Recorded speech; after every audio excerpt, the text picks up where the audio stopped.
ইব্রাহিম খলিল। আজকে টি20-র মাধ্যমে আমরা ক্লাস 6 এর ইংরেজি চ্যাপ্টার 14 এর 14.4 যে অ্যাক্টিভিটিস আছে, বিশেষ করে word meaning matching, column matching, সেটা আমরা সলভ করব। তো এখানে এপাশে কিছু ওয়ার্ড দেওয়া আছে এবং এগুলা সমার্থক শব্দ দেওয়া আছে, এপাশে মিনিং দেওয়া আছে। এগুলো আমাদের ম্যাচ করতে হবে। তা আমরা একটু ম্যাচ করি। ওরিড মানে চিন্তা করা। তো এটার সাথে কোনটা যাবে? এর সাথে আমরা এখানে দেখতে পাচ্ছি ফিলিং ট্রাবলড অর আপসেট। আমরা পুরোটা না বুঝলেও একটা শব্দের সাথে মিলাইলে হয়ে যাবে আপসেট মানে ওরিড। অ্যাব্রোড মানে কি? বিদেশ। তো বি নাম্বারটা কি হবে? ফরেন। বিদেশ মানে ফরেন কান্ট্রি। তারপরে স্কেয়ার্ড মানে হচ্ছে কি করা? ভয় পেয়ে যাওয়া। তো ভয় পেয়ে যাওয়া মানে কি? অ্যাফ্রেড।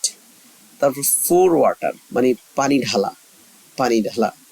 তো এটা আমরা কি বুঝি? এখানে হচ্ছে গিভ ওয়াটার বা ফোর ওয়াটার একই কথা। ফরহেড মানে হচ্ছে কপাল। তো এখানে কপাল বলতে কি? পার্ট অফ ফেস এবং আইব্রো। ওকে। ফার অ্যাওয়ে মানে দূরে। তো এখানে দূরে বলতে আমরা নট নিয়ার, কাছে না। অ্যাট লস মানে হতভম্ব। তাহলে হতভম্ব বলতে আমরা ফাজেল্ড বলি। ওকে, এই ছিল মিনিং।